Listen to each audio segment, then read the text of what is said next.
Durant la période de l'occupation de la Grèce par la Turquie qui dura jusqu'en 1821, la situation de l'île de Paros est demeurée très instable. Vénitiens, pirates et Russes tentèrent d'envahir l'île et les habitants de Paros durent fuir les côtes pour se regrouper à l'intérieur des terres. Ainsi, à partir du XVIIe siècle, naquirent des villages de montagne comme Kostos, Lefkès et Prodromos. Entre vergers et oliveraies, vignobles et moulins à vent, ces villages tranquilles ont séduit Maria Démétriades. Elle nous reçoit au cœur du village de Lefkès, dans lequel elle a rénové une ancienne huilerie pour en faire une demeure dédiée à l'art et à la nature. Lefkès se trouve au centre de l'île. On est à 10 km de Parikia, qui est la capitale d'aujourd'hui, le port d'aujourd'hui. Lefkès est très protégé, c'est le seul endroit à Paros où on trouve des citronniers, des orangers. Ça veut dire la terre est très bonne. Et autour, dans les montagnes qui nous encerclent, il a des très belles monastères. Surtout le monastère de Kaparos, que pour moi, c'est l'endroit ici le plus, avec la plus forte énergie, je trouve, sur l'île. Mais en général, je pense que toute l'île, il a une énergie très forte, si on est sensible à ça. Il y a des gens qui ne le sentent pas, mais il y a des gens qui viennent pour la première fois à Paros et ils retournent, comme moi, toujours. Mais je suis persuadée que surtout Lefkès, l'énergie est vraiment ici. C'est pour ça qu'ils ont posé la capitale et il y a tous les monastères aussi autour de Lefkès. Lefkès, c'était ma première choix et c'est jusqu'aujourd'hui.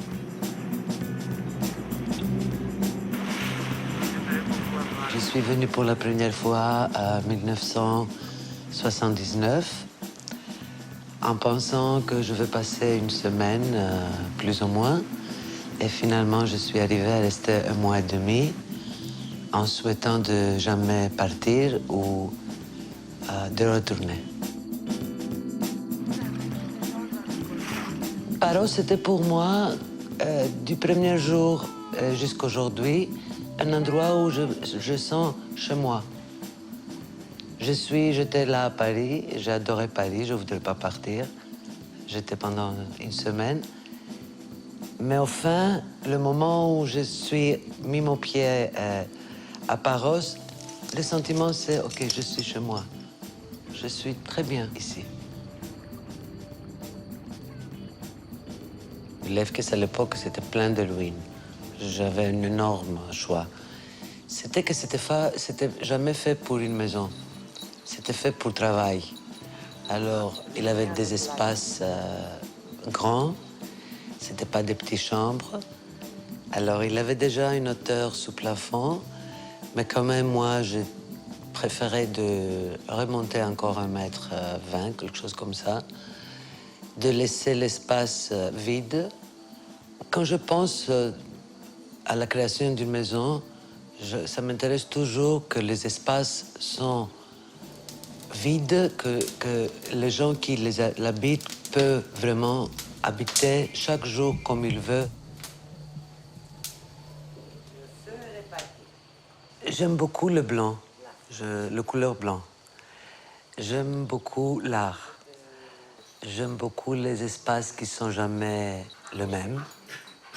Alors j'ai besoin de l'art pour ça. J'ai besoin du couleur blanc, que ça change toute l'heure pendant la journée avec la lumière qui entre ou qui entre pas, qui me permet en posant un bouquet de fleurs ou en posant des bougies, ceci ou cela, de recréer mon espace 24 heures par jour. J'ai commencé la galerie Méduse à Athènes quand j'avais 19 ans. Et la raison, c'est que j'aime beaucoup vivre avec l'art. Je ne pouvais pas imaginer habiter dans la plus belle maison du monde sans art. Pour moi, c'est indispensable. Avec le temps qui passait, j'avais besoin d'un espace bureau, bibliothèque plus grand pour tous mes livres. Et cet hiver, moi, j'ai dessiné la bibliothèque. Et Nike Stasioglu, un de mes artistes préférés, Il a créé pour moi la grande table avec son œuvre qui existait déjà sur le mur.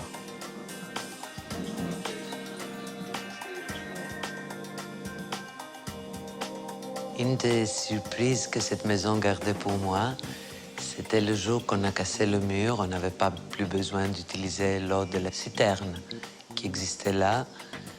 Et en cachant le mur, j'ai vu qu'il existait cette muraille magnifique. On l'a préservée et un artiste de moi, Yannis Dimitrakis, il a travaillé pendant 2 mois pour créer cette peinture sur le mur qu'on a l'impression qu'il existait déjà toujours là.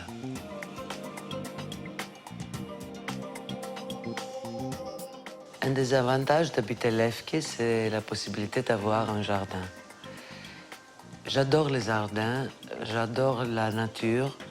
Si ce n'était pas nécessaire et obligatoire, je préférais dormir aussi dans la nature. C'est très important pour moi, quand on entre dans un jardin, d'avoir les odeurs aussi. Les couleurs, les odeurs et les formes. Je suis végétarienne, alors j'adore l'idée de récolter mes fruits chaque matin ou récolter les légumes que j'aimerais faire une salade ou les légumes que j'aimerais faire un dîner ou un déjeuner. Je travaille à mon jardin chaque jour, autrement on n'arrive pas. Et c'est pas un travail, c'est une vie pour moi. C'est une vie. Chaque fois que je plante un arbre chez moi ou ailleurs, c'est la vie. J'aime beaucoup à Paros la vie agricole. J'aime beaucoup participer quand on fait le vin, quand on récolte les raisins, participer quand on fait l'huile d'olive, aller dans une fête, dans une montagne où il y a une petite église. Et après, il y a tous les gens du village qui font la fête. C'est une grande famille. Chaque fois que je suis ici, je sens vraiment comme si tout Paros, c'est ma maison. Et c'est un bon sentiment. À l'époque, je pouvais choisir entre plusieurs endroits, même sur la plage ou à Naousa, que c'est un endroit beaucoup plus célèbre et touristique. Mais même aujourd'hui, je vois très bien que mon village est là. Je suis très heureuse d'être ici.